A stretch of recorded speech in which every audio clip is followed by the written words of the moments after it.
But let me ask you this. I've seen you. You've been, forced into walking around with security. Armed security. I mean, real security. That is correct. And how is your private life? I mean, knowing that I've seen it myself with my own two eyes.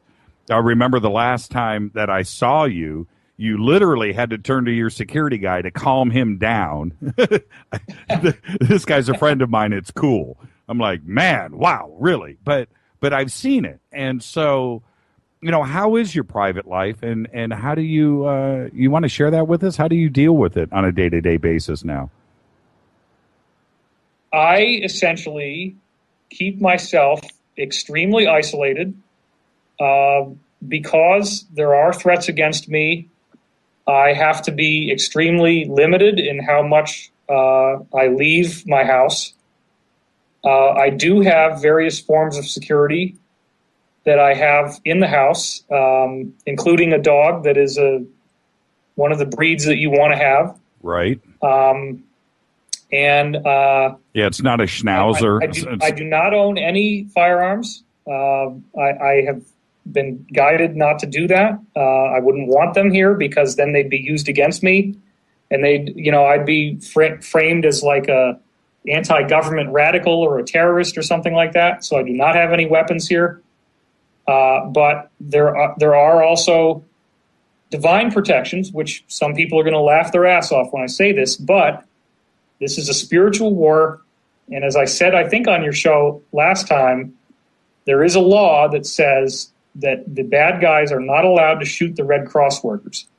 And that is an absolute reality. So yes. As long as I don't do anything corrupt in a spiritual, moral, ethical sense, I haven't ripped anybody off. I haven't banged any female fans that would love to bang me, and there's plenty of them.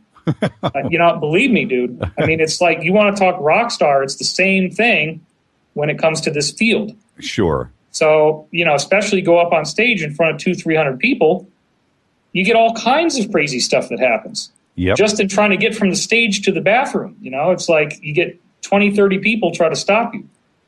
So my attitude is, there's not very many people out there who are doing what I'm doing. And then of those people, a lot of them have had various character defects, which some of them are honest about, some of them are not. And then those character defects at various times can end up leaking, and then those people are humiliated or discredited.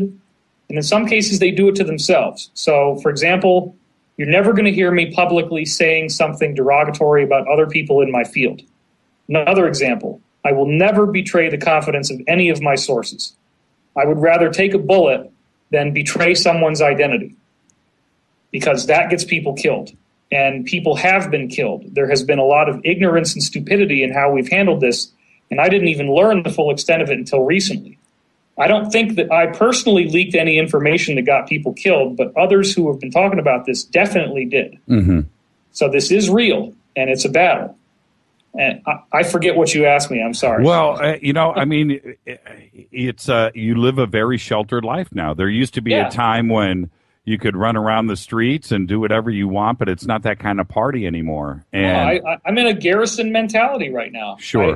I stay at home, and I have very limited social interactions, and pretty much the only people I talk to are insiders. So most of the people I talk to have highly advanced special ops military training.